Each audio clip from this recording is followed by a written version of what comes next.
Economics gives us insight as to how humans behave when our unlimited desires collide with our limited abilities.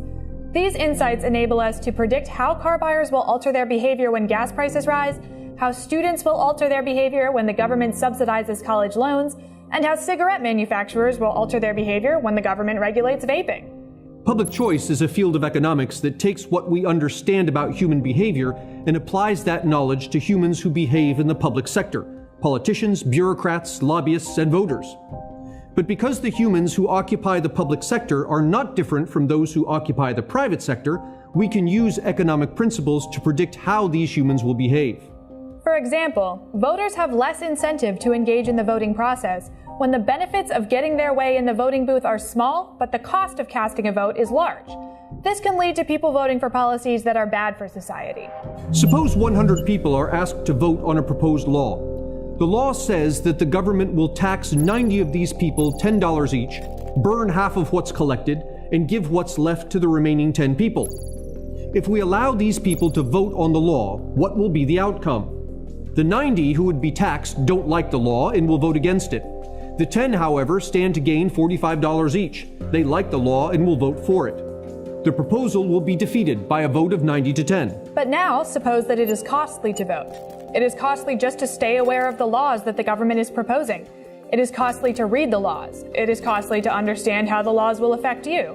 And it is costly to physically get up, go to a polling station, vote, and come back home. In our thought experiment, we can simulate this voting cost by charging each person $15 to vote. It doesn't matter how you vote, yes or no, but to vote at all, you have to pay $15. Who will want to vote? The 10 people will definitely want to vote. If this law is passed, each will gain $45. That more than covers the $15 cost to vote. What about the 90?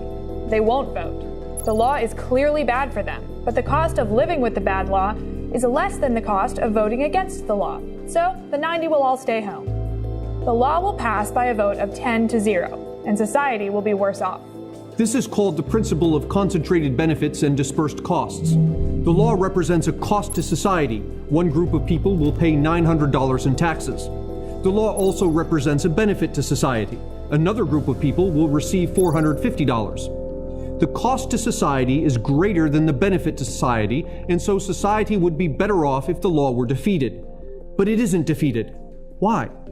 Because the $450 benefit is shared by a small group of people, so each person in the small group has a strong incentive to vote for the law. But the $900 cost is spread over a large number of people, so each person in the large group has a lesser incentive to vote against the law. And if the incentive to vote against the law is less than the cost of voting against the law, those against the law won't bother to vote. The principle of concentrated benefits and dispersed costs can create a strong incentive for people to vote for laws that actually are bad for society. This is just one example of how public choice economics can help us to understand better the behavior of people in the public sector.